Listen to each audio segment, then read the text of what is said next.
नमस्कार दोस्तों, study IQ YouTube channel पर आप सभी का स्वागत है। मैं वासु। हमारी चल रही थी रेलवे की सीरीज। रेलवे की इस सीरीज का आज ये हमारा डे 15 है। इससे पहले 14 लेक्चर हम लोगों ने कंप्लीट कर लिए हैं। मेंसुरेशन 3D हमारा कंप्लीट हो चुका है। इसके बाद परसेंटेज कंप्लीट हो चुका है। उसके बाद बोर्ड मास कवर हो चुका है। प्रॉफिट एंड लॉस हमारा चल रहा है। ये सीरीज हर उस बच्चे के लिए हेल्पफुल रहेगी जो रेलवे की तैयारी कर रहा है या फिर जो बच्चे स्टेट लेवल की किसी भी एग्जाम की तैयारी कर रहे हैं, चाहे वो SI की एग्जाम हो, कांस्टेबल हो, पटवारी हो, ग्राम सेवक हो, जितनी भी आपकी स्टेट लेवल पर एग्जाम्स होती हैं, सबके अंदर ये सीरीज आपकी हेल्प करेगी। तो बेटर क्या रहेगा, आप इसके सुंदर सुंदर नोट्स बनाया करें, प्लस में रिवीजन किया करें। हमारा आज डे 15 है। रेलवे एग्जाम का हमने टारगेट ये लिया है कि कंप्लीट जो सिलेबस आपका मैथ्स का, उसे हम लोग 90 डेज में कवर करें। चैप्टर हमने स्टार्ट किया था प्रॉफिट एंड लॉस, लाभ और हानि। आज उसका ये तीसरा दिन है। इसके आगे अगर जरूरी बात करें हम, तो टेलीग्राम आपको दिख रहा होगा सामने।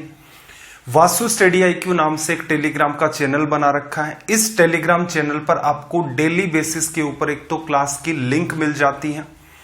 वैसे तो आप हमेशा ही हर शाम 6 बजे तैयार रहें स्टडी IQ यूट्यूब चैनल पर। डेली बेसिस पर आपकी क्लास रहेगी, नॉन स्टॉप चलेगी आपकी क्लासेस 90 डेज। बीच में कोई भी आपका ब्रेक नहीं होगा, किसी भी दिन आपका हॉलीडे नहीं रहेगा। इसके अलावा इसके ऊपर आपको वासु स्टडी IQ जो टेलीग्राम चैनल है, इस पर PDF भी मिलती हैं, इंपोर्टेंट आपको नोट्स भी मिलते हैं। अपनी जो PDF है वो कुछ स्पेशल टाइप की हैं। स्पेशल टाइप की कैसे भाई? क्वेश्चंस भी हैं जो आपको थ्योरी में यहाँ रिप्रेजेंट करके बताता हूँ, वो थ्योरी भी उनमें आपको मिलती है। अच्छी बात यह है कि मान लो आपने क्लास 13 को अटेंड नहीं किया, PDF में जाएं, जहां क्लास 13 आपके सामने लिखा हुआ है उस पर क्लिक करें, ऑटोमेटिक आप वीडियो क्लास में आ जाएंगे। इसके अलावा नीचे की तरफ आपको दिख रहा होगा Vasu study IQ doubt group. ये आप स्टूडेंट्स के लिए ही एक डाउट ग्रुप बनाया गया है।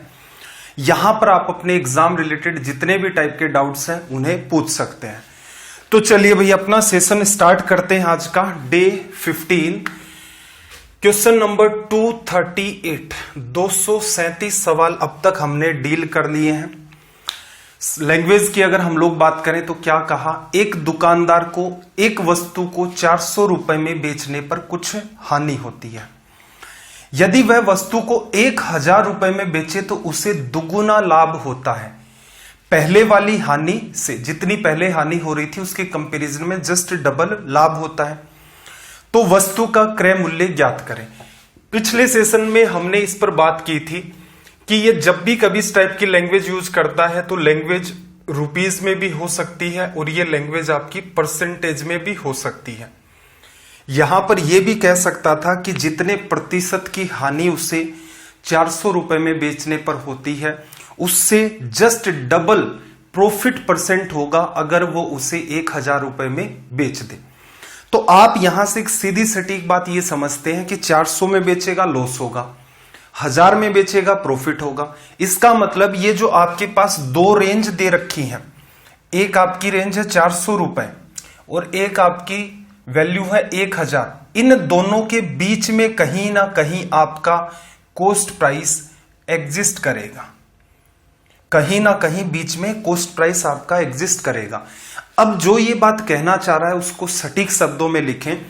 अगर ये 400 में बेचता है तो मैं कहूं इसे X रुपए का नुकसान हुआ। अगर ये 1000 रुपए में बेचता है तो जितने का नुकसान था उससे जस्ट डबल का क्या हुआ, प्रॉफिट हुआ। आपको 400 से 1000 तक जाना है। रीजन 400 और 1000 का अंतर कितना है, 600। 400 में अगर आप 600 जोड़ेंगे 1000 आएगा।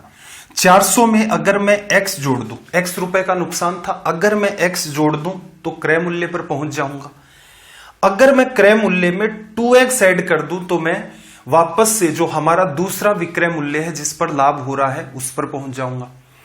तो आप सीधे सीधे कह सकते हैं कि अब आपने जोड़ा है 3X। किसके लिए भी? 400 से 1000 में जाने के लिए।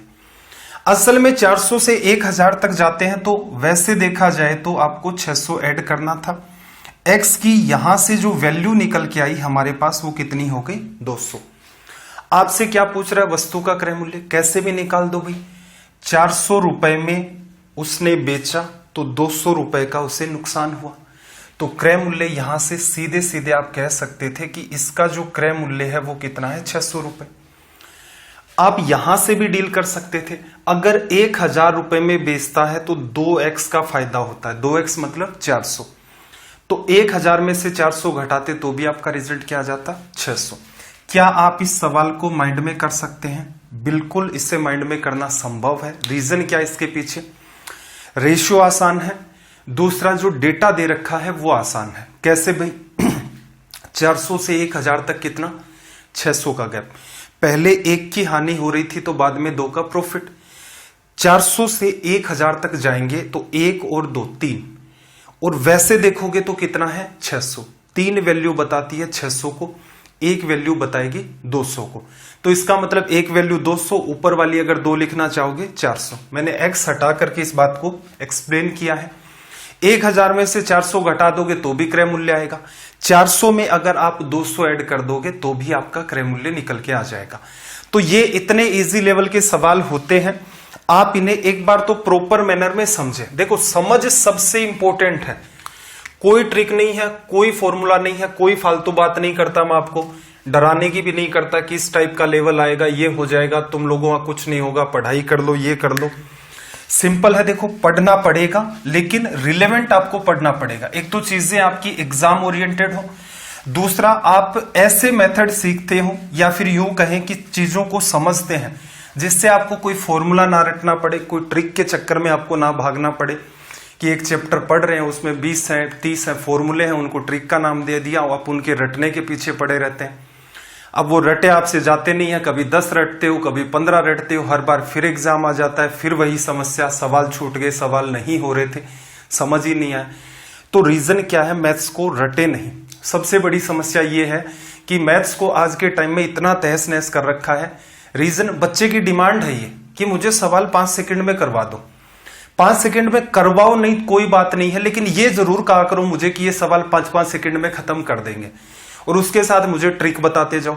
फॉर्मूला तुम कहोगे तो मैं ये मान लूंगा कि टीचर भाई आता है फॉर्मूले की बात कर रहा है, इसलिए हर जगह आपको एक ट्रिक दी जाती है, आप उसके चक्कर में पड़े रहते हैं। तो ये आपने एक तरीके से खुद का और मैथ्स का कंप्लीट सत्यानाश कर रखा है। असल में देखा जाए अर्थमेटिक आपकी जस्ट कॉमन सेंस है कि सवाल को समझा, क्या क्या डेटा दे रखा था उसको अप्लाई किया, आपका रिजल्ट आ गया। कुछ चीजें आप देख रहे हो, हम लोग ऑलमोस्ट चीजें हैं वो माइंड में भी डील कर रहे हैं। तो रीजन क्या है, जस्ट आपकी अंडरस्टैंडिंग। जो बच्चा पहले सेशन से देख रहा है, मेरे ख्याल से उसमें अच्छा खासा इंप्रूवमेंट हुआ। आप 90 डेज मुझे दीजिए, लगभग 100 घंटे या उससे ज्यादा का ये आपका टाइम रहेगा, यकीनन आपका स्कोर मैथ्स में रेलवे के अंदर 100% हो जाएगा। चलिए भाई, सवाल नंबर 239 में क्या कहा, एक दुकानदार किसी वस्तु को 400 रुपए में बेचता है और ऐसा करने पर कुछ हानि होती है।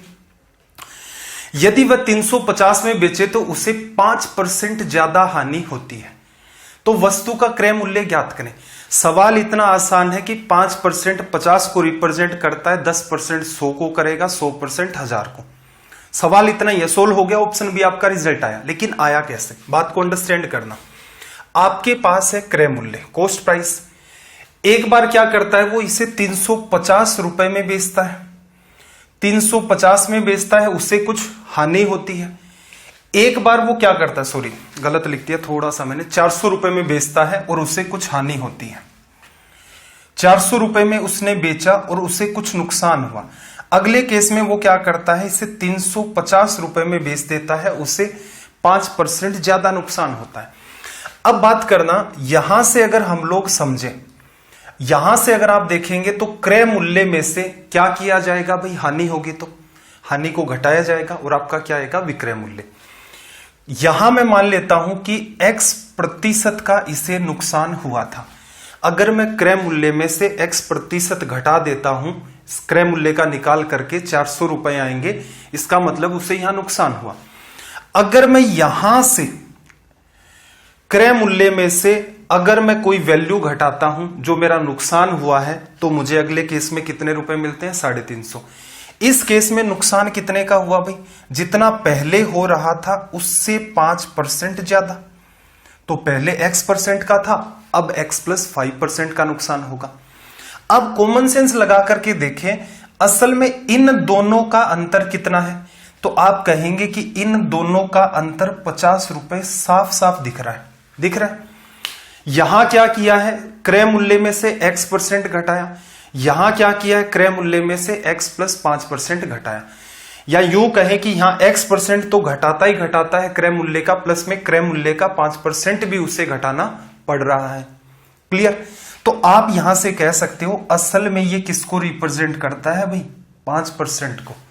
अंतर को अगर आप प्रतिशत में लिखना चाहेंगे तो ये वाली बात आपकी निकल के आएगी। चलो, क्रय मूल्य होता क्या है आपका? क्रय मूल्य 100% होता है। किससे गुणा किया? 20 से। इसको भी कर दो फिर 20 से। तो यहां से रिजल्ट आपका क्या आ गया? 1000 रुपीज। सवाल माइंड में हो सकता है, बिल्कुल हो सकता है, करके भी बताया था, एक बार फिर से देख लो। देखो, पहले केस में हमेशा लाभ और हानि जो कुछ भी होगी क्रय मूल्य के हिसाब से उसको जोड़ा या घटाया जाएगा। क्रय मूल्य था x% की हानि हुई, क्रय मूल्य था x प्लस 5% की हानि हुई। पहले केस में x% घटाया, अगले केस में x% और 5% दो चीजें घटाई। अगर आप x ही % घटाते तो किस पर आते? 400 पर। अगर आप 5% और घटा देते तो किस पर पहुंच जाते? 350 पर।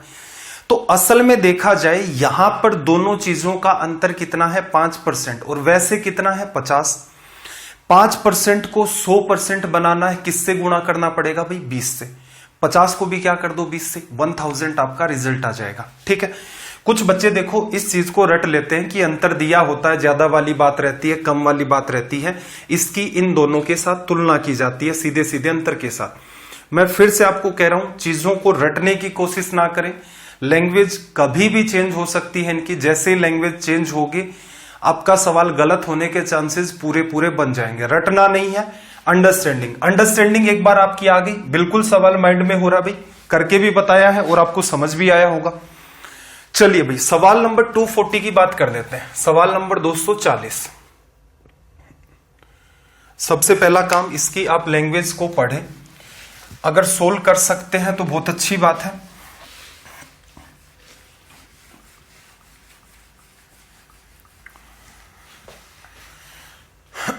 देखो 240 में इसने क्या कहा कि एक दुकानदार किसी वस्तु को 20% लाभ पर बेचता है। यदि वह इसे 10% सस्ती खरीदे और 15 रुपए कम से बेचे तब इसे 30% का लाभ प्राप्त होता है। वस्तु का क्रय मूल्य। नए पैटर्न का सवाल है तो स्टार डाल लेना भाई, इंपॉर्टेंट भी है। डील करने का थोड़ा सा तरीका देख लेते हैं। ये जब भी सवाल आते हैं तो पहले क्या करो, आप कुछ चीजों को अज्यूम कर दो। अज्यूम करने का फायदा क्या होगा भाई? जैसे एक्स वाई लेंगे तो थोड़ी सी समस्या है, और मैंने बार बार आपको ये कहा कि अगर आप एक्स और वाई मानते हैं वहां पर आप संख्या भी मान सकते हैं, उससे कोई फर्क नहीं पड़ने वाला है। जिस हिसाब से आपने एक्स को मानकर सोल्व किया उसी हिसाब से संख्या के साथ मान करके सोल्व कर दो। लास्ट में कंपेरिजन करना है, कंपेरिजन का यूज करके आपका रिजल्ट आ जाएगा। पहले मैं इस सवाल को आपको डिटेल में समझा देता हूं, डिटेल में देखना। एक आपका है क्रय मूल्य। क्रय मूल्य 100% होता है तो बेटर ये रहेगा हम लोग क्रय मूल्य को 100 मान लें। वस्तु को 20% लाभ पर बेचा, इसका मतलब यहां पर 100 का 20% क्या होगा भाई? 20 ही होगा। सेलिंग प्राइस जो है हमारी वो क्या निकल के आ जाएगी? इस केस के अंदर 120 लिखा जा सकता है। फिर इसने क्या कहा, यदि वह इसे 10% सस्ता खरीदे, 10% सस्ता खरीदे, इसका मतलब 10 की ही कमी करनी होगी तो ये कितने में खरीदेगा? 90 में खरीदेगा। क्लियर? और इसे 15 रुपए कम में बेचे, कंपैरिजन रुपए का तो बाद में करेंगे, इससे 30% का लाभ होता है। अब हमारा जो नया क्रय मूल्य है वो 90 रुपए है, लाभ कितने का हुआ है? 30% का। किस पर भाई? 90 पर। 90 का 30% निकालोगे तो 90 गुणा 30% बटा में 100, 0 से 0 को गायब कर देगा। 9 गुणा 3 27। ऐड करोगे यहां से तो कितने में बेचा इसने? 117 रुपए में। पहले कितने में बेचता था? 120 में। अब कितने में बेच रहा है? 117 में। क्या पूछ रहा? वस्तु का क्रय मूल्य ज्ञात करें। अब कर दो तुलना।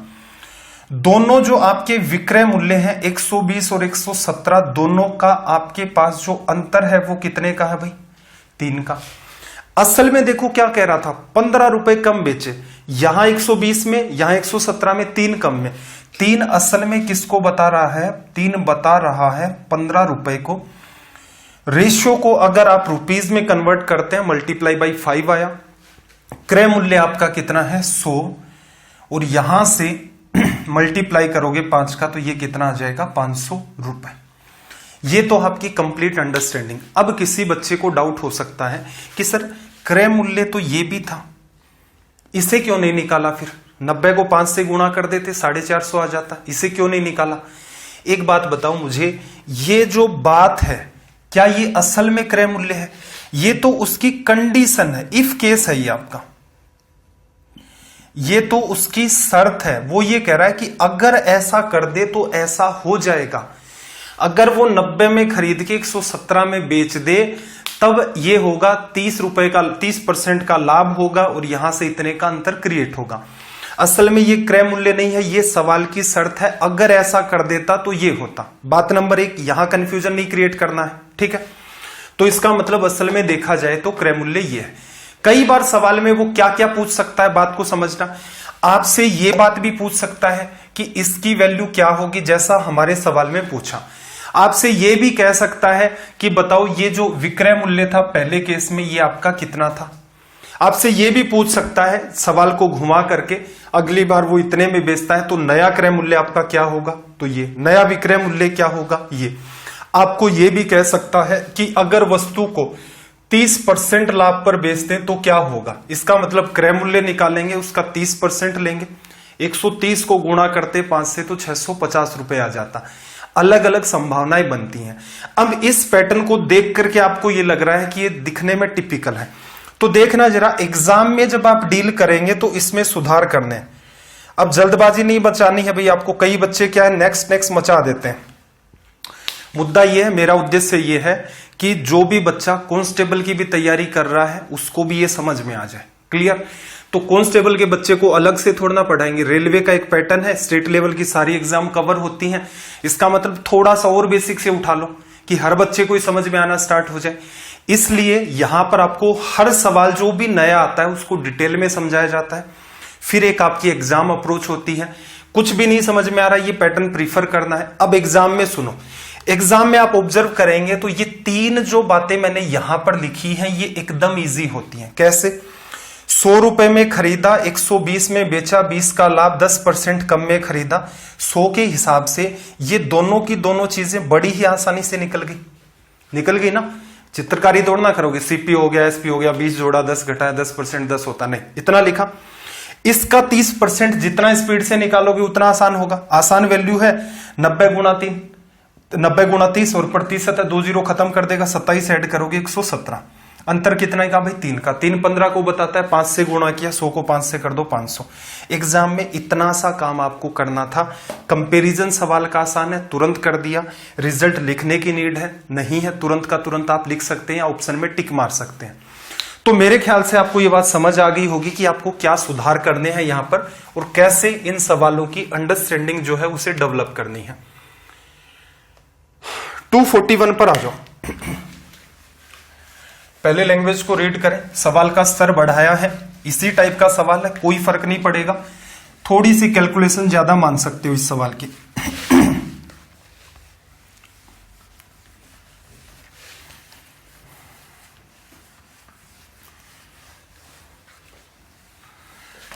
देखना क्या कहा कि एक दुकानदार किसी वस्तु को 10% लाभ पर बेचता है। यदि वह इसे 4% सस्ता खरीदे, 10 रुपए ज्यादा में बेचे तो उसे 18 सही 3/4% लाभ प्राप्त होता है। वस्तु का नया विक्रय मूल्य ज्ञात करें। इसका मतलब इस बार उसने इन चीजों को रियलिटी में कन्वर्ट कर दिया। पहले क्रय मूल्य था, पहले विक्रय मूल्य था, नया क्रय मूल्य, नया विक्रय मूल्य, 4 चीजें थी। कोई सी भी बात पूछ सकता है आपसे। चलिए भाई रिलेट करते हैं। सिंपल सा फंडा है अपना, ये क्रय मूल्य और ये विक्रय मूल्य, लिखने की नीड नहीं थी। एक लाइन आपकी एकदम आसान होती है। क्रय मूल्य आपने 100 रुपए माना तो वस्तु को 10% लाभ पर बेच रहा है तो 110। यदि इसे 4% सस्ती खरीदे, 100 का 4% 4 होता है, कितने में खरीद ले भाई? 96 में। ये तीन चीजें आपकी हमेशा ही आसान होती हैं। 99% केसेस में मानो ये एकदम आसान ही आपको मिलेंगे। 18 से ही 3/4 निकालना इसका, 96 का। अब मैं लिखना चाह रहा हूं, देखो 96 का मुझे निकालना है 96 का 18 3/4%। 18 गुणा 4 72 और 3 75 बटा में आपका 4 और ये गुणा के अंदर प्रतिशत की वजह से 100। 3 से कटा, 25 बार काटोगे 4 से, 4 गुणा 4 16 6 96। कितना आ गया भाई? 18। 18 इसमें आप ऐड करेंगे तो कितने में बेचा जाएगा? 114 में। Original cost price, original selling price, new cost price, new selling price, data आपने लिख दिया। इस पर्टिकुलर सवाल में बस इस पार्ट के अंदर कैलकुलेशन थी। ठीक, कंपेयर कर ले। ये क्या कह रहा है? 10 रुपए अधिक में बेचे। पहले 110 में बेचता था, अब कितने में बेच रहा है भाई? 114 में। तो आप क्या कह सकते हो? कितने ज्यादा में बेचा? 4 ज्यादा में। असल में 4 ज्यादा नहीं है, कितना है ये?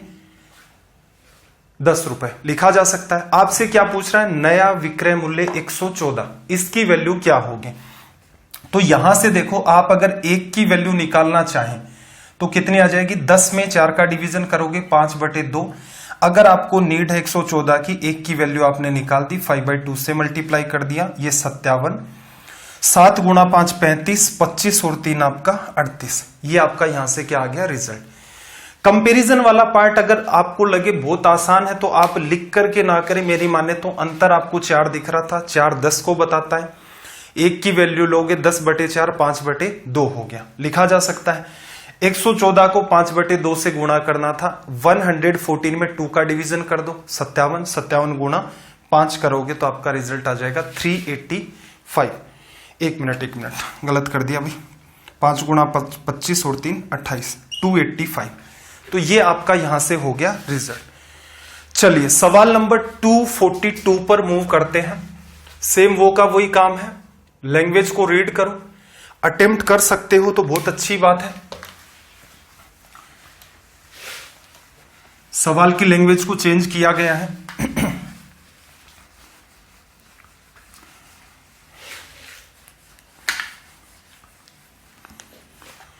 लैंग्वेज को रीड करो, अटेम्प्ट कर सकते हो तो बहुत अच्छी बात है। 242 में देखना जरा, इसने क्या कहा? एक दुकानदार 5 घोड़े तथा 10 गाय कुल 10,000 रुपए में खरीदता है। प्रत्येक घोड़े को 15% लाभ पर बेचता है, गाय को 10% हानि पर बेचता है। पूरे व्यवसाय में उसे कुछ प्राप्त ना हुआ, मतलब ना तो लाभ हुआ ना ही हानि हुई। तो बताइए एक घोड़े तथा एक गाय का क्रय मूल्य में जो अंतर है वो कितना होगा? अब ये वैसे देखा जाए तो सवाल आपका मिक्सचर का भी बनता है। मिश्रण चैप्टर भी हमें पढ़ना है, मिक्सचर एंड एलिगेशन। मिक्सचर का कैसे बना भाई? जिस हिसाब से दूध और पानी को मिक्स करके आपने कंबाइंड सॉल्यूशन बनाया, क्लियर है? जैसे वहां पर आप क्या करते हो? राइस लेते हो, चावल, एक की कीमत 15 रुपए प्रति किलो, दूसरे की कीमत 18 रुपए प्रति किलो, दोनों को मिला देते हो तो पैसे के हिसाब से चावल का डिस्ट्रीब्यूशन आपने 2 हिस्सों में कर दिया, दोनों को मिला दिया, मिश्रण बन गया। ऐसे ही किसी शहर की जनसंख्या होती है, उसमें कुछ पुरुष होते हैं, कुछ महिलाएं होती हैं। दोनों को एक साथ अटैच करके आप देखेंगे तो आपको पता चलेगा कि किसी भी सिटी की जो पॉपुलेशन है वो भी अपने आप में मिक्सचर है।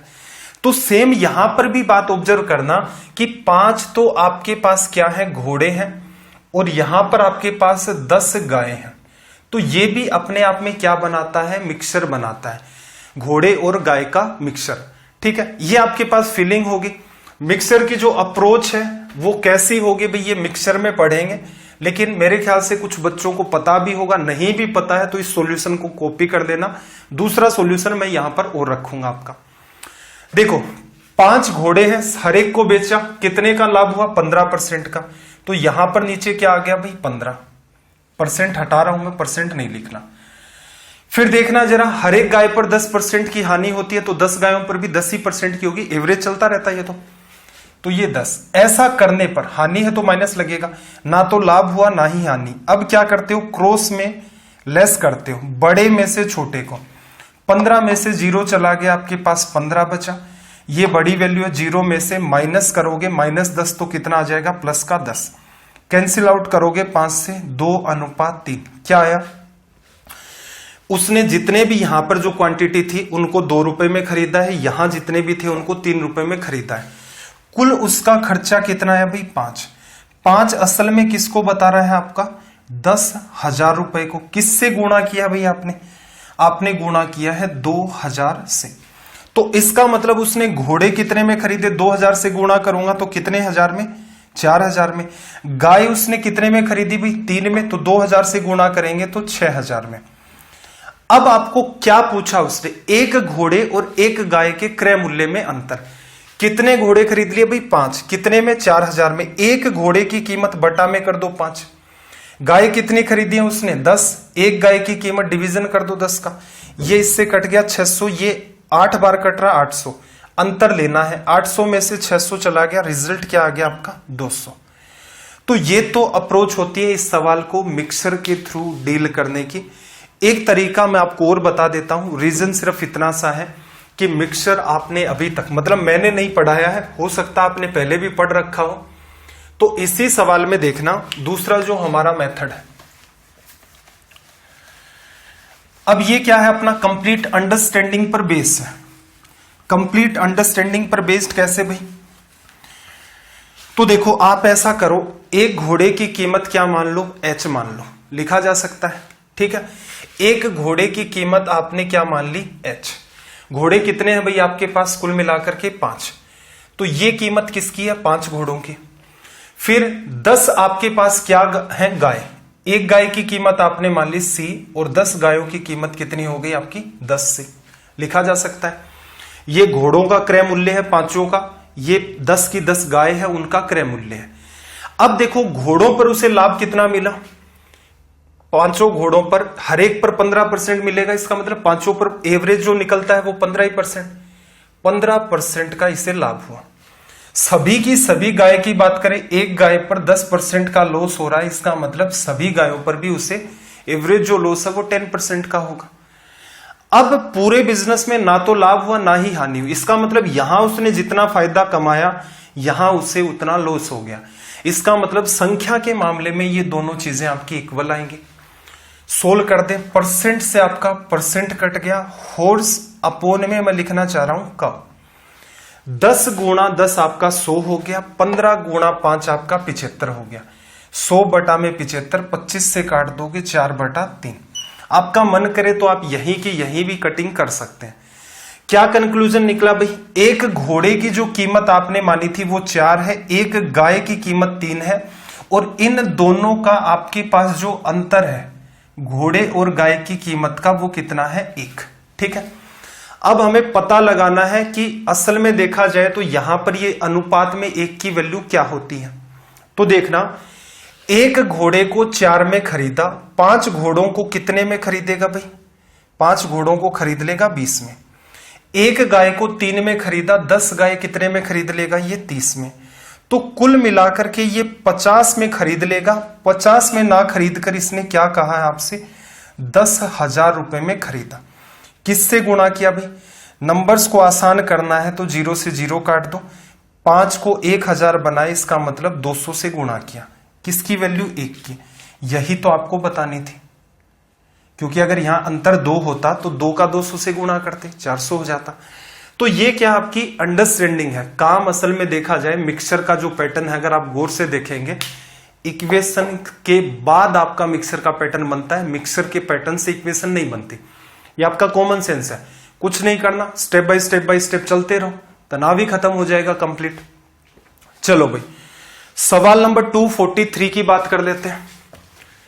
क्वेश्चन नंबर 243, लैंग्वेज को रीड करना।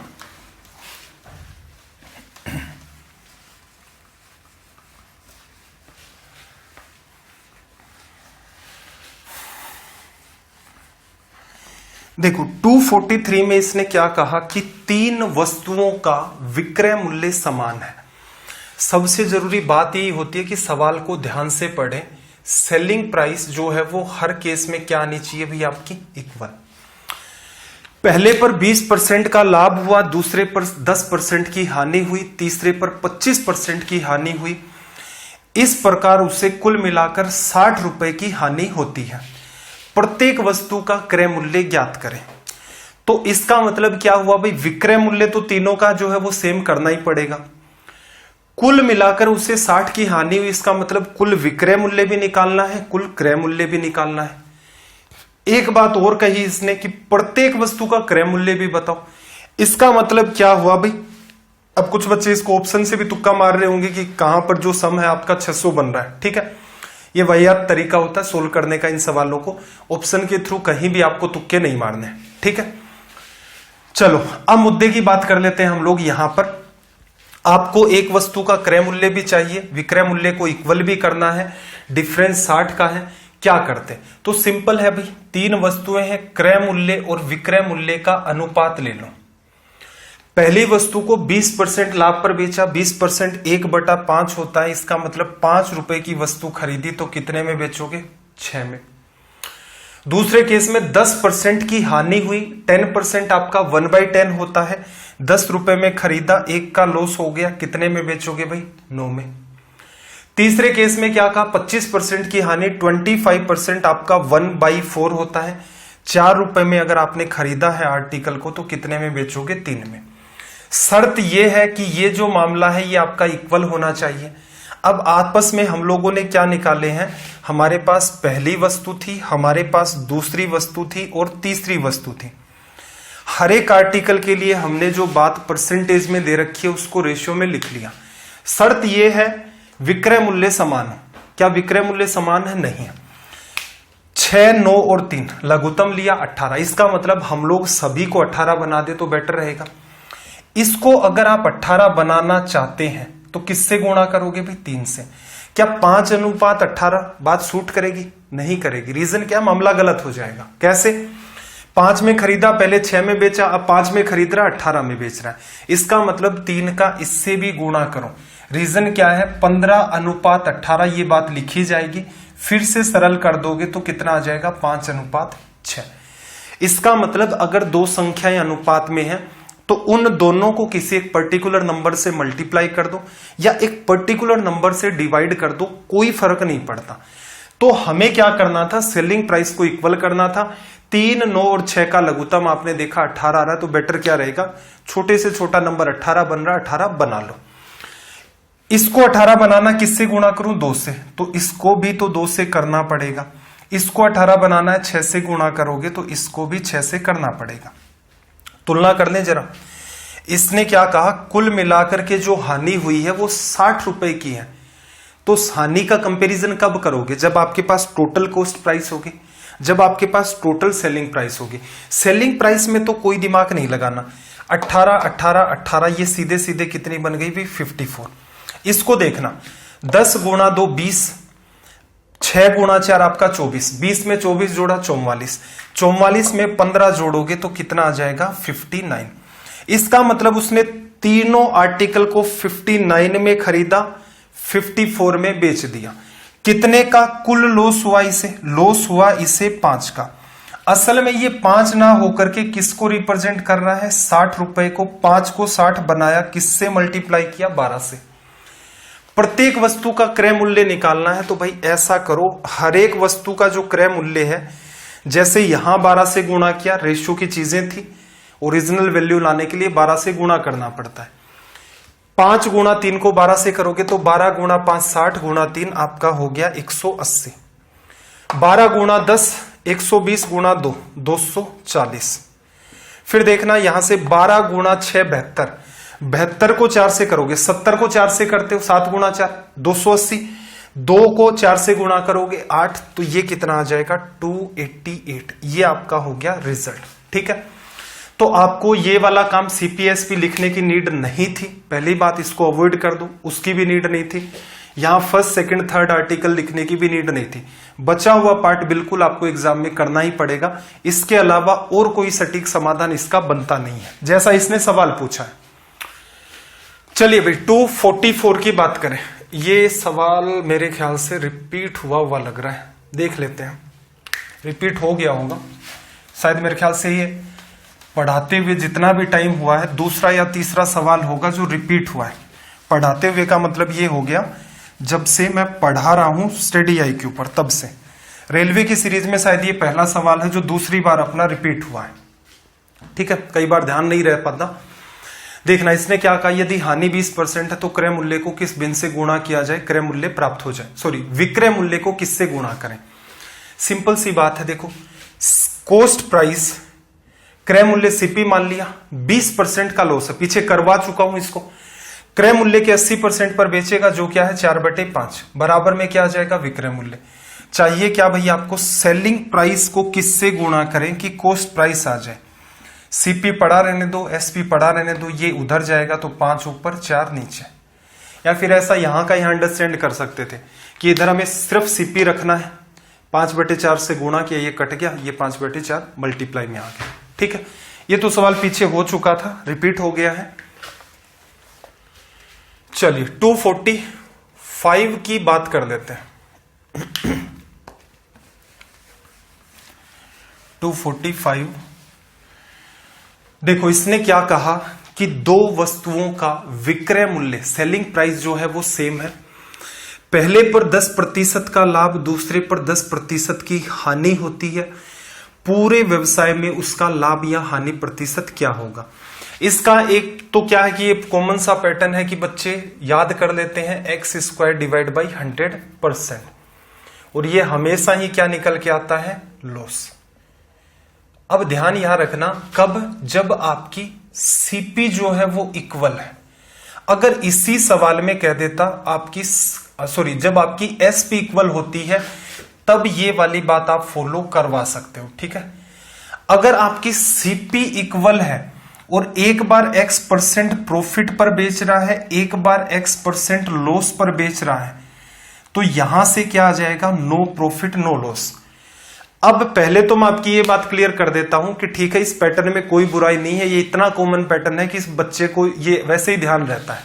ठीक है, कहां से आया है, जहां पर देखा था ना x% की वृद्धि हो रही है, x% की आपकी कमी हो रही है, उसके साथ ये वाली बात वैसे जस्टिफाई करती है। सिर्फ एक ही जगह पर उस फॉर्मूले से भी आप अप्लाई करके निकालोगे, लेकिन सिर्फ एक ही जगह वो फॉर्मूला अप्लाई होता है जब x और y की वैल्यू आपकी सेम होती है। एक दो एग्जाम में मैंने ऑब्जर्व किया कि उन्होंने क्या कर रखा था, सवाल पूछा, बच्चा क्या रहता है जनरली, एक तो रटे रटाए पैटर्न पर बहुत चलना स्टार्ट करता है। ठीक है, अगर मैं एग्जामिनर होता तो मैं बिल्कुल इसको हर एग्जाम के अंदर पूछने की कोशिश करता, लेकिन किस शर्त के साथ कि जब कॉस्ट प्राइस सेम है। रीजन, बच्चा देखता 10% लाभ 10% हानि, 10 का स्क्वायर बटा में 100, 1% की हानि होगी, टिक मारा, पहला ही ऑप्शन रखो। भविष्य में ध्यान रखना, अगर कॉस्ट प्राइस आपकी इक्वल है, दोनों ही चीजें मैं एक्सप्लेन कर दूंगा, कॉस्ट प्राइस अगर आपकी इक्वल है, 10% का लाभ 10% की हानि, उस केस में नो प्रॉफिट नो लॉस। कैसे हुआ आओ समझते हैं। इस सवाल को तो देखो ऐसा कर लो, दोनों वस्तुओं का विक्रय मूल्य समान है, सीपी वर्सेज एसपी को टारगेट कर लो। 10% का लाभ, वस्तु को 10 में खरीदा 11 में बेचा, दूसरे केस में वस्तु को 10 में खरीदा और 9 में बेचा। ठीक है, एक तो तरीका आपका ये था, इससे आपका तुरंत आ जाता है, सीधे सवाल पढ़ा और टिक मार दिया। ठीक है, समझना चाहते हो तो देखना, एसपी यहां पर इक्वल है तो इसका मतलब इस वाले पार्ट को किससे गुणा कर दें, 11 और 9 का एलसीएम 99 होता है, तो नीचे वाला 9 ऊपर चला गया, ऊपर वाला 11 नीचे आ गया। 11 × 9 99, 11 × 9 99 हो गया। क्रय मूल्य की अगर मैं ऑल ओवर बात करूं तो थोड़ा सा ऑब्जर्व करना, ये 9 इधर मल्टीप्लाई में आया 90 बना, 11 इधर मल्टीप्लाई में आया 110, 110 में इसे खरीदा है, 90 रुपए में इसे खरीदा है, दोनों को मिलाकर कितने में खरीद लिया, 200 में। इसे 99 में बेचा, इसे 99 में बेचा, तो असल में कितने में बेच दिया इसने, 198 में, दोनों का एडिशन किया। अगर मैं 2 का भाग दे दूं तो यहां पर ये 100 बनेगा, यहां पर ये 99 बनेगा। कितने का भाई लॉस, 1 का। 1 का किस पर, 100 पर, तो 1% का यहां पर क्या आ गया, लॉस। अब इंपॉर्टेंट बात यह है कि अगर क्रय मूल्य समान होता तो आप क्या कहते भाई, अगर क्रय मूल्य समान होता 10 रुपए की वस्तु पहले केस में 11 में बेची जाती, अगले केस में 10 रुपए की वस्तु 9 में बेची जाती। रीजन 10% के हिसाब से हम ऐसे ही फ्रैक्शन बनाते हैं। क्रय मूल्य दोनों का समान है, दोनों का अगर आप ऊपर नीचे एडिशन करते हैं तो दोनों वस्तुएं आपने 20 में खरीदी और दोनों वस्तुएं आपने 20 में बेच दी, इसलिए नो प्रॉफिट नो लॉस। ठीक है, ध्यान रखना कई बार क्या होता है, जो सवाल एकदम नकली कैटेगरी का होता है, अगर एग्जामिनर वहां पर खुद का दिमाग लगाना चाहे तो बिल्कुल आपको आते आते ये सवाल गलत करवा सकता है। इस बात का विशेष ध्यान रखेंगे। हो सकता है क्या पता आपको इसी बार पेपर में ये बात मिल जाए। 10% 10% आपको दिया, पहला ऑप्शन -1% है, डी ऑप्शन में 3% की जगह 0% डाल देता और क्या कहता क्रय मूल्य समान है। तो एक बहुत बड़ी भीड़ तो ये है कि उसे पता नहीं होता। देखो ये सारा का सारा इतनी चीजें मैं क्यों बना पाता हूं, रीजन ये है कि पहले तो थोड़ा सा सोचते हैं और सोचने से भी ज्यादा जरूरी है कि अपने देश में होने वाली अलग अलग जो फेमस एग्जाम है उनके तो पेपर देखो ही देखो। इसके अलावा भी और स्टेट लेवल की एग्जाम होती है जिनका स्तर थोड़ा सा ठीक ठाक होता है, पेपर से एक बार आप गो थ्रू होते हैं तो इतने में आपको आइडिया लग जाता है कि अच्छा ये पर्टिकुलर सवाल है, ये यहां से इसने उठाया। वही चीजें हम लोग ऑफलाइन में टेस्ट में जैसे ही डालते हैं, स्टूडेंट वो की वो गड़बड़ करता है। तो फिर क्या करते हैं, पढ़ाते टाइम आपको बताया जाता है कि देखो ये संभावना बनती है, एग्जामिनर ऐसा आपके साथ गेम कर सकता है। तो ये ना हो कि आप सेंटर पर निकल के आए, बाहर आप खुश थे और कोई कह रहा था कि वो सवाल तो ऐसा था। वो दुख होता है जब आते आते सवाल गलत हो जाए। चलिए 246 की तरफ मूव करते हैं। स्टार लगा लेना भाई इस वाली बात को, 246।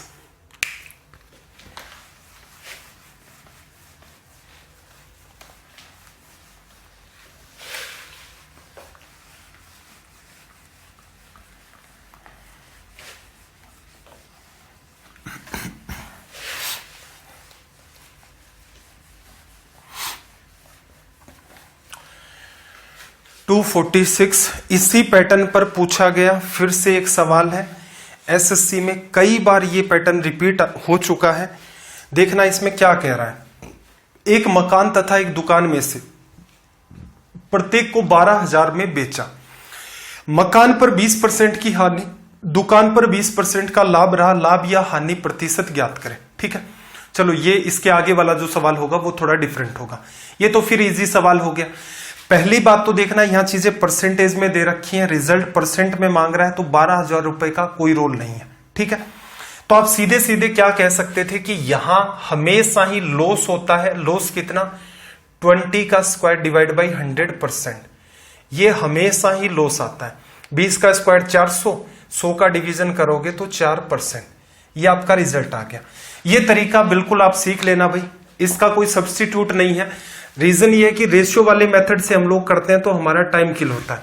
हालांकि थोड़ी सी समझदारी आप लोग दिखा दें कि एक बार 5 से 6 में बेचा, एक बार 5 से 4 में बेचा, ये 4 का गुणा इधर होगा, ये इसका इधर होगा, तो 6 गुणा 4 24, 24 आपका 48 बनेगा, 5 4 20, 6 5 30, ये 50 बन गया। इसको 100 बनाओगे तो ये 96 बन गया, 4% का लॉस होगा। ठीक है, संभावनाएं बहुत सारी हैं, इसलिए मैं ये चैलेंज नहीं करता। मेरे ख्याल से ये पहला इस टाइप का फॉर्मूला होगा अर्थमेटिक में जहां मैं आपको ये कह रहा हूं कि मस्ट है, ये तरीका आप ध्यान रख लो। रीजन क्या है, इससे सवाल आपका तुरंत होगा। इसको ऐसे भी करोगे तो भी आपका टाइम लगेगा, तरीका ये भी आना चाहिए। लेकिन ध्यान आप ये रखेंगे कौन से केस के लिए है भैया, जब प्रॉफिट परसेंट और लॉस परसेंट दोनों ही केसेस में सेम हो और सेलिंग प्राइस भी आपकी सेम हो। सवाल नंबर 247 की तरफ मूव करते हैं। ये वो सवाल आ गया, देखो 247। स्टार लगा लेना इस सवाल के भी, कई बच्चे इसमें कंफ्यूज हो जाते हैं। कैसे होते हैं, कहां होते हैं, देखना। एक मकान तथा एक दुकान में से प्रत्येक को 1 लाख रुपए में बेचा। मकान को भी 1 लाख में बेचेगा, दुकान को भी 1 लाख में बेचेगा। मकान पर 20% की हानि होती है और दुकान पर 20% का लाभ होता है, कुल सौदे का परिणाम। एक बात आपको पता है कि अभी अभी हमने सीखी 20 का स्क्वायर बटा में 100, 4% का लॉस होगा ही होगा, लिखा जा सकता है। इसका मतलब ये जो लॉस हुआ है ये किस पर हुआ है, ये टोटल पर लॉस हुआ है। इसका मतलब अगर आपकी टोटल कॉस्ट प्राइस कितनी है, 100 रुपए, तो आपकी टोटल सेलिंग प्राइस कितनी होगी, 4 का लॉस हो रहा है, इसका मतलब कितनी, 96। ठीक है, अब यहां बच्चा क्या करता है, कंपेयर करने में गड़बड़ करता है। इतना सब कुछ आपको दिख रहा है। 100 रुपए में खरीदा, 96 में बेचा, लॉस कितने का? 4 का। इस 4 की वैल्यू रुपए में आपसे पूछ रहा है। इतना ही कहा, सौदे का कुल परिणाम रहा कि गेन हो गया, लॉस हो गया, नो लॉस नो गेन हो गया। स्टूडेंट क्या कंपैरिजन करता है कि 100 रुपए में चीज खरीदी, 96 में बेची, तो जो 96 है वो किसको बता रहा है? 1 लाख को। 1 लाख को नहीं बता रहा भाई, बात को समझो। पूरे सौदे पर अगर आपसे पूछता क्या रिजल्ट रहा, ऑल ओवर जितना भी आपका बिजनेस हुआ, दुकान भी बेची आपने, मकान भी बेचा, ऑल ओवर आपको 4% का यहां पर नुकसान हुआ। 4% से आप क्या समझते हैं? 4% नुकसान से क्या समझते हैं? 100 रुपए में अगर कोई वस्तु खरीदी जाएगी तो 96 रुपए में उसे बेचा जाएगा, तो 4 का नुकसान हो गया। लेकिन किस पर? ऑल ओवर की बात कर रहा है। तो यहां से एक बात ऑब्जर्व करो, 96 रुपए विक्रय मूल्य है, लेकिन 96 रुपए किसको बताता है? पूरे बिजनेस की सेलिंग प्राइस को। 1 लाख का मकान, 1 लाख की दुकान। तो इसका मतलब यहां पर कुल मिलाकर के जो विक्रय मूल्य है वो हमारा 2 लाख है। यहां अगर आप गड़बड़ करते हो तो इस चीज का सुधार कर लेना। रीजन मैंने आपको अच्छे से बता दिया। ऑल ओवर बिजनेस पर 4% का नुकसान है। इसका मतलब मकान और दुकान की कुल कीमत 100 रुपए है, तो मकान और दुकान को कुल 96 में बेचेगा। कुल विक्रय मूल्य वैसे 2 लाख है, 96 की वैल्यू। अब देखना, 1 की जब आप वैल्यू निकालेंगे तो क्या निकल के आएगी भाई? 2 लाख में डिवीजन कर दो 96 का, और आपको अगर यहां 4 की वैल्यू चाहिए तो 4 से गुणा कर दो। कितनी बार कटा? 24, 4, 96, इससे इसको काटोगे तो 1/12 लाख। ये रिजल्ट आ गया। एग्जामिनर यहां पर समझदार भी हो सकता है, वो सिर्फ 1 लाख डाल दे यहां पर, मतलब वो सोचे कि स्टूडेंट 1 लाख लेकर के सवाल करेगा, ऑप्शन 1/24 आएगा, तो इसने रख भी रखा आपके सामने। तो यहां इस पर्टिकुलर पार्ट में एक गड़बड़ हो सकती है। नहीं करते हैं इस टाइप की एरर, बहुत अच्छी बात है। अगर करते हैं तो इस एरर का जरूर आप समाधान करना कि कंपैरिजन 2 लाख से कर रहे हैं और क्यों कर रहे हैं। चलिए भाई, सवाल नंबर 248 की बात कर लेते हैं। Question number 248, 248। लैंग्वेज को रीड करें।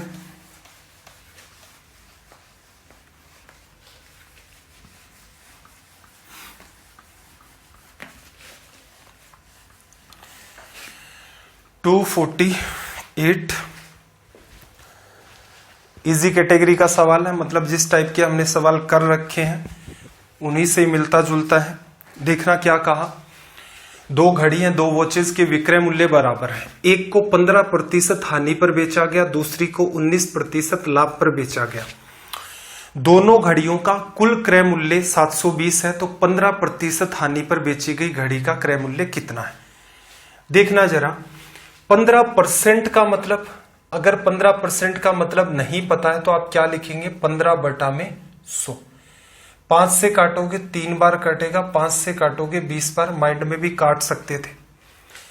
पहली वॉच और दूसरी वॉच, कॉस्ट प्राइस आपकी और आपकी सेलिंग प्राइस। पहली घड़ी को 15% हानि पर बेचा, इसका मतलब 20 रुपए में खरीदा होगा तो कितने में बेचा होगा भाई? 3 की हानि, 17 में।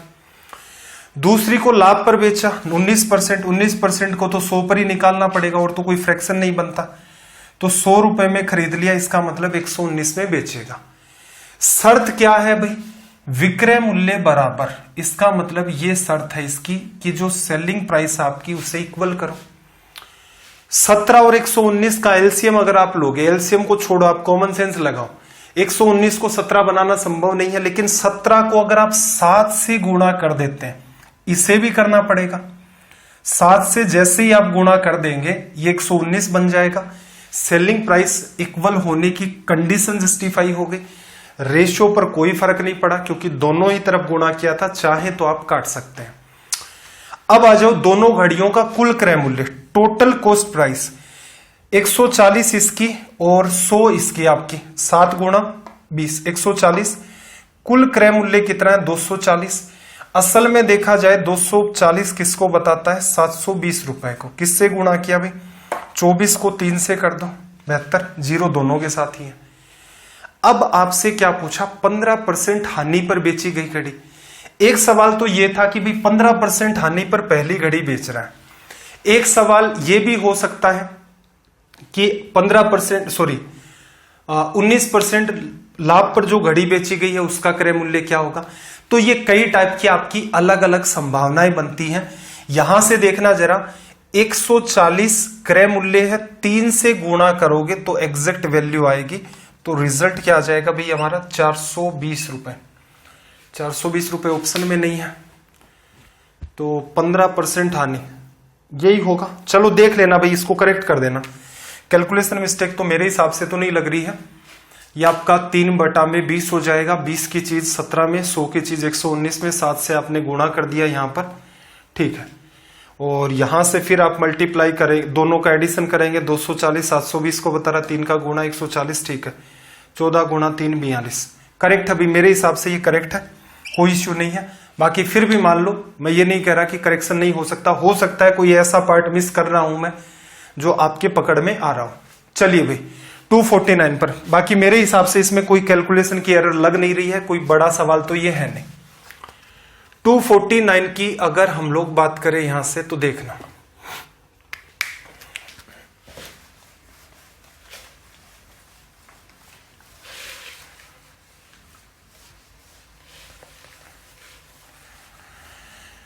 में देखना, इसने क्या कहा कि एक दुकानदार किसी वस्तु को 50% लाभ पर बेचता है। क्रय मूल्य में 32 रुपए जोड़ दे, विक्रय मूल्य में 12 रुपए जोड़ दे, तो लाभ कितना होगा 10% वस्तु का वास्तविक क्रय मूल्य।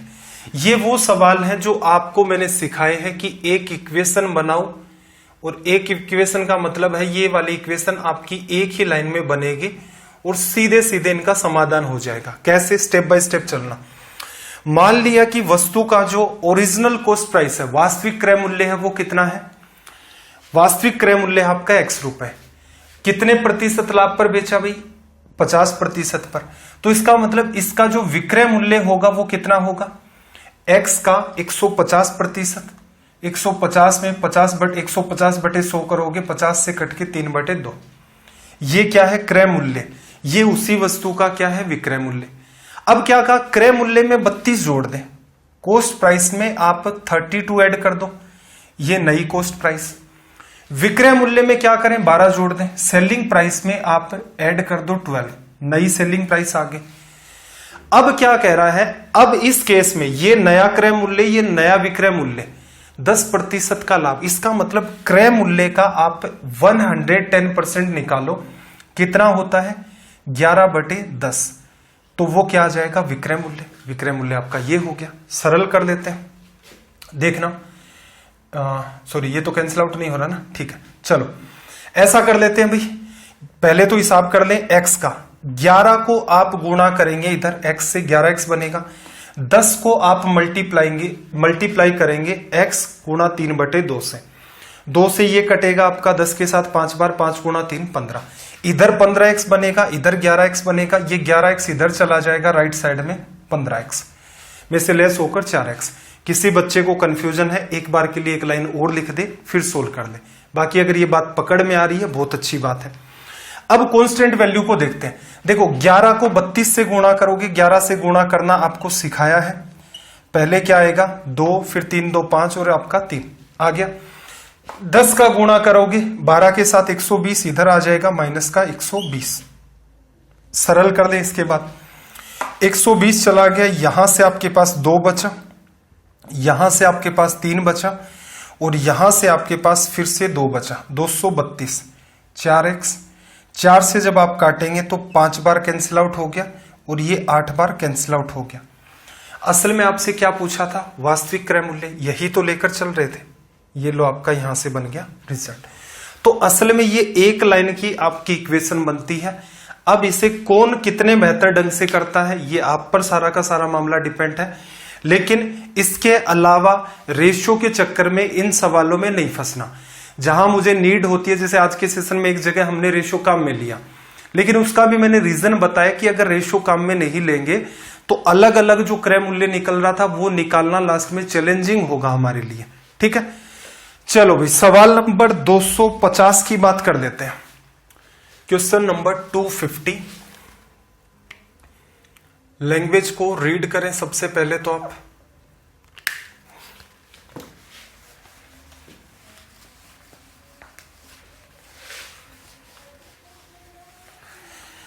$250 में देखना जरा इसने आपसे क्या कहा। इसने कहा ए ने एक वस्तु बी को 20% लाभ पर बेची, बी ने सी को 10% हानि पर, सी ने डी को 25% लाभ पर, डी ने वस्तु को 5400 में खरीदा, तो ए का क्रय मूल्य क्या होगा। देखो ए का क्रय मूल्य आप ए रुपए मान लो, ठीक। ये क्या है, ये सेम वैसे ही सवाल है जैसे हमने परसेंटेज में भी किए थे कि किसी शहर की जनसंख्या लगातार बढ़ती है, लगातार घटती है, कभी बढ़ गई कभी घट गई। तो ये मामला सारा का सारा सक्सेसिव में चलता है। सक्सेसिव के अंदर बेटर क्या रहेगा, आप वन लाइन वाला जो पैटर्न है आप उसे प्रीफर करें, ठीक है। रेशो वाला जो तरीका होता है, हालांकि मैंने वहां भी बना के बताया था कि असल में ये जो आपका मेथड था वन लाइन वाला, इसी से रेशो को डेवलप किया गया। रेशो को जब आप लिखते हैं और फिर सोल्व करते हैं तो आपका ज्यादा टाइम किल होता है कंपैरिजन में किसके, वन लाइन अप्रोच के, ठीक है।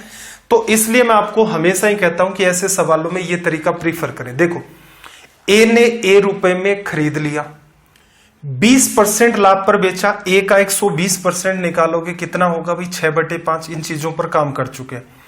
ये किसको बताता है, ये बताता है ए का विक्रय मूल्य और बी का क्रय मूल्य। बी क्या करेगा, बी की खरीदने की रेट है 10% हानि पर, इसका 90%, तो क्या लिख दूं मैं, 9/10। अब ये पूरी रेट है, इसको हटा रहा हूं क्योंकि इनको लिखने की नीड नहीं होती एग्जाम में। ये पूरी रेट बी के लिए सेलिंग प्राइस है बट सी के लिए कॉस्ट प्राइस है।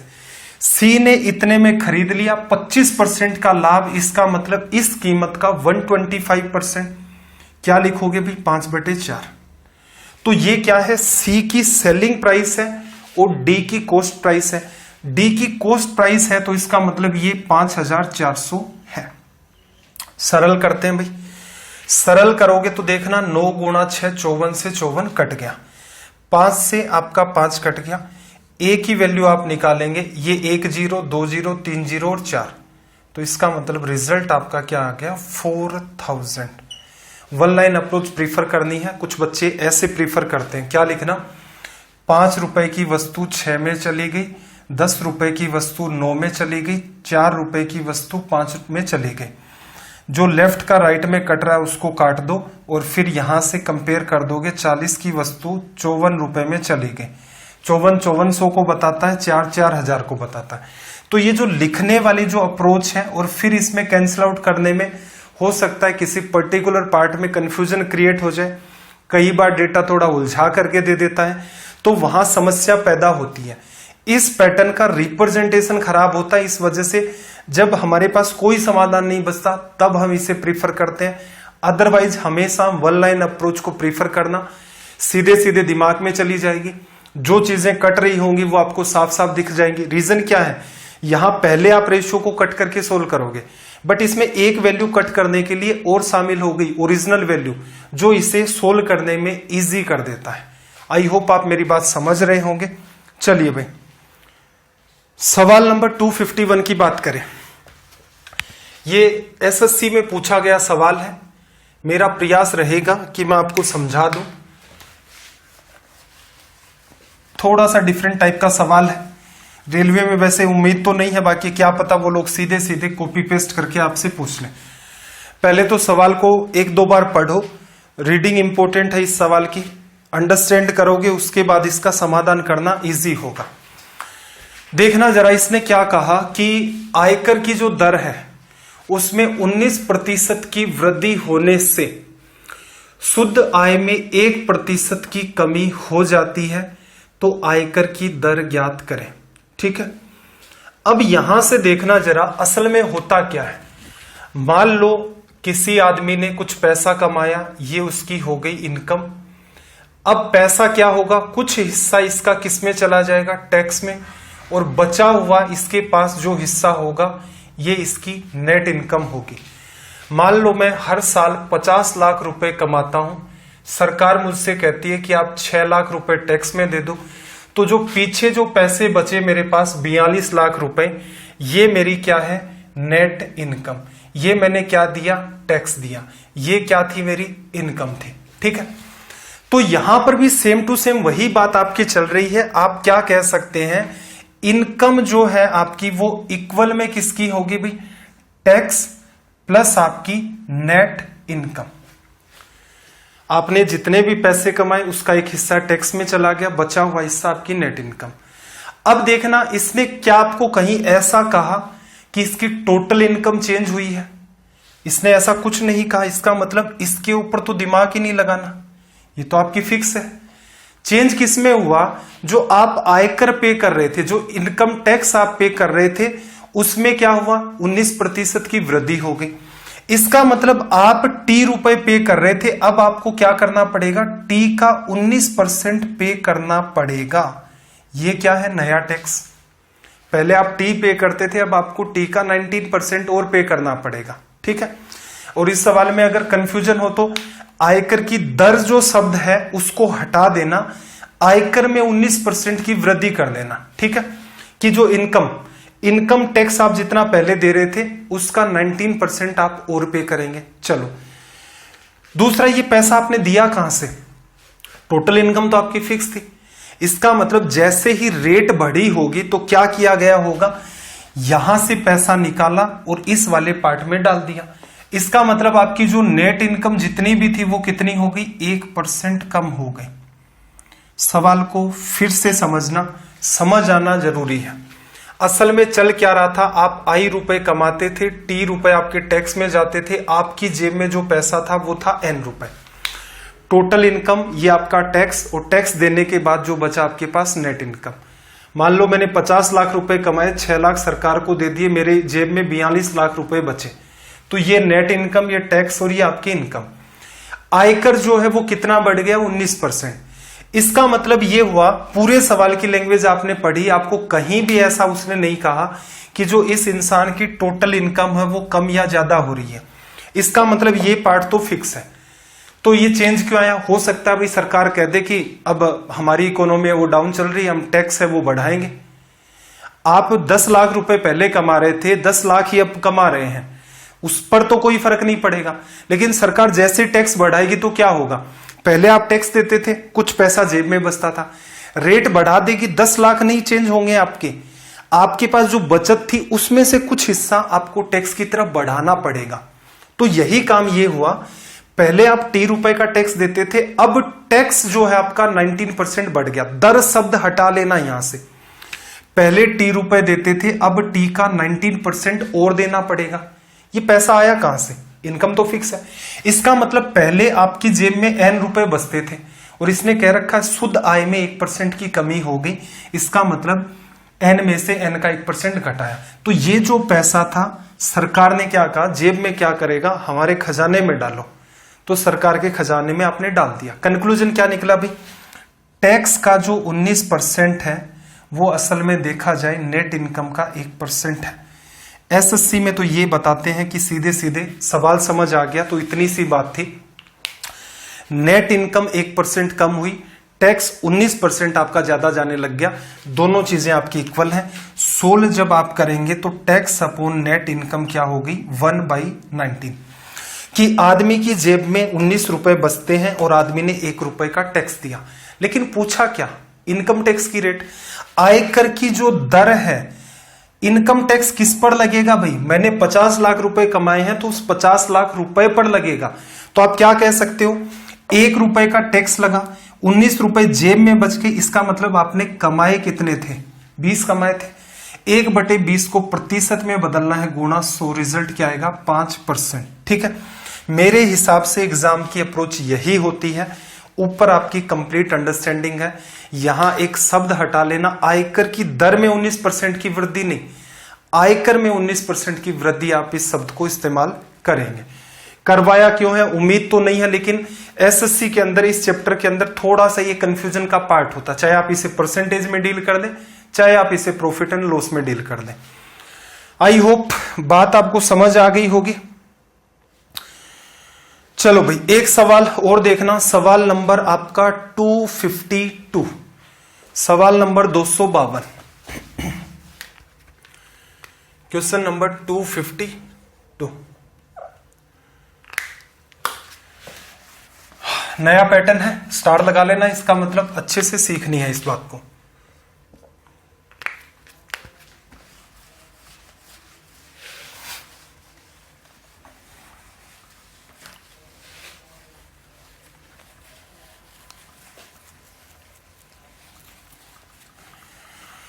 देखो इसने क्या कहा, 8 पेन और 5 किताबों का कुल क्रय मूल्य, 8 पेन है, 5 आपके पास बुक्स हैं, टोटल कॉस्ट प्राइस है 92 रुपीज। 5 पेन 8 किताबों का कुल मूल्य 77 रुपए। दूसरा केस दिया, 2 किताब और 3 पेन का कुल मूल्य ज्ञात करो। तो देखना 8 आपके पास क्या है पेन, एक पेन की कीमत मैंने P मानी, 8 पेन की कीमत होगी 8P। एक बुक की कीमत मैं B मान लेता हूं, 5 किताबों की कीमत क्या होगी 5B। एडिशन करोगे 92 रुपीज आएगा। बात नंबर 1। दूसरी बात क्या कह रहा है, 5 आपके पास पेन है प्लस 8 आपके पास बुक्स है और इस बार जो सम है वो कितना आया 77 रुपए। ये वो सवाल है, एक कैटेगरी और भी बन जाती है लेकिन इस कैटेगरी का विशेष आप ध्यान रखेंगे रेलवे के बच्चे, क्योंकि सबसे पहला चांस तो इसी पैटर्न का बनता पूछने का। आप अगर गौर से देखेंगे तो ये जो 8 और 5 वाला जो पार्ट है ये आपस में इस टाइप की इक्वेशन में इंटरचेंज करके देता है।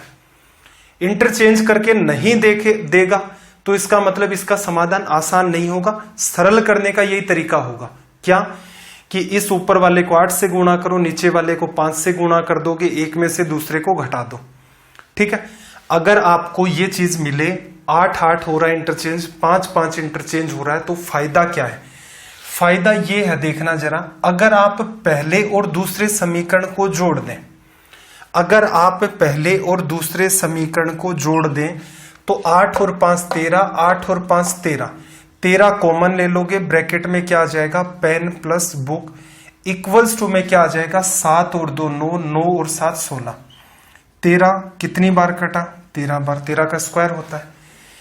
एक पेन और एक किताब की कीमत 13 रुपए आ गई। ठीक है, कुछ नहीं इक्वल कर रहे हम लोग इस पैटर्न में, कब? जब ये चीजें इंटरचेंज करके देता है। अब दूसरा क्या समाधान करोगे भाई? दूसरा समाधान ये करोगे, आप जैसे 92 है और 77, पहले में से आप दूसरे को लेस कर दो। 8 पेन में से 5 चले गए, कितने बचे 3 पेन। 5 बुक में से 8 बुक चली गई, माइनस की 3 बुक, 3 आप कॉमन ले लेते हो, यहां क्या आता है पेन माइनस बुक बराबर 92 में से 77 को आप लेस कर देंगे तो आपके पास कितना बचा भाई, यहां से 15, कितना आ गया यहां से 5। अब कॉमन सेंस लगा सकते हो भाई कि P प्लस बी को जोड़ा 13 आना चाहिए, P माइनस बी को जोड़ा 5 आना चाहिए। कॉमन सेंस क्या है भाई, पेन की वैल्यू 9 ज्यादा ही होगी बुक से और बुक की वैल्यू कितनी 4। जस्टिफाई कर रहा है, नहीं जस्टिफाई कर रहा तो एक बार जोड़ के देख लो, दोनों को जोड़ोगे बुक से बुक कट गया, 2 बार पेन 13 और 5 18, पेन की कीमत आ जाएगी 18 बटा में दोनों, इसकी 9 तो इसकी 4, ऑटोमेटिक आ गई। अब आपसे जो पूछ रहा है क्या कह रहा है, 2 किताब, एक बुक की कीमत कितनी है 4 रुपए और फिर कह रहा है 3 पेन, एक पेन की कीमत 9 रुपए। 27 में 8 जोड़ोगे, 8 7 15 35, ये रिजल्ट आ गया। अब मैं आपको ये कह रहा हूं कि ये वो पैटर्न है जिसमें आपको बैलेंस नहीं करना पड़ता जब चीजें आपकी इंटरचेंज हो जाती हैं। ठीक है, दूसरा तरीका भी चलो मैं आपको बता देता हूं। दूसरा तरीका और क्या होता है, किसी एक हिस्से को बराबर कर लो। ठीक है भाई, अब बराबर करना इसमें भी कोई बुराई नहीं है, बस थोड़ा सी आपको समझदारी लगानी पड़ेगी। बराबर किसको करोगे, किताबों को बराबर कर लें तो ऊपर वाले समीकरण को किससे गुणा करो 8 से, नीचे वाले को 5 से, क्योंकि लघुत्तम जब आप लोगे 5 और 8 का 40 आएगा, 40 बनाना बेहतर होगा। गुणा करके पहले समीकरण में से दूसरे समीकरण को लेस करना है।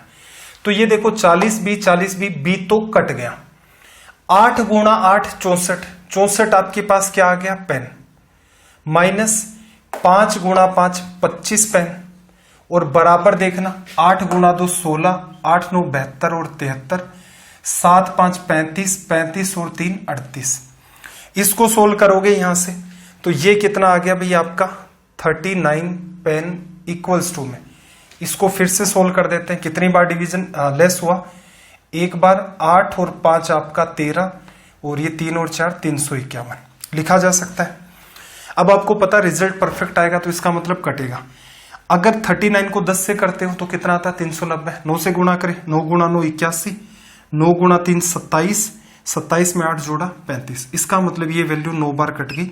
पेन की कीमत कितनी आ गई 9।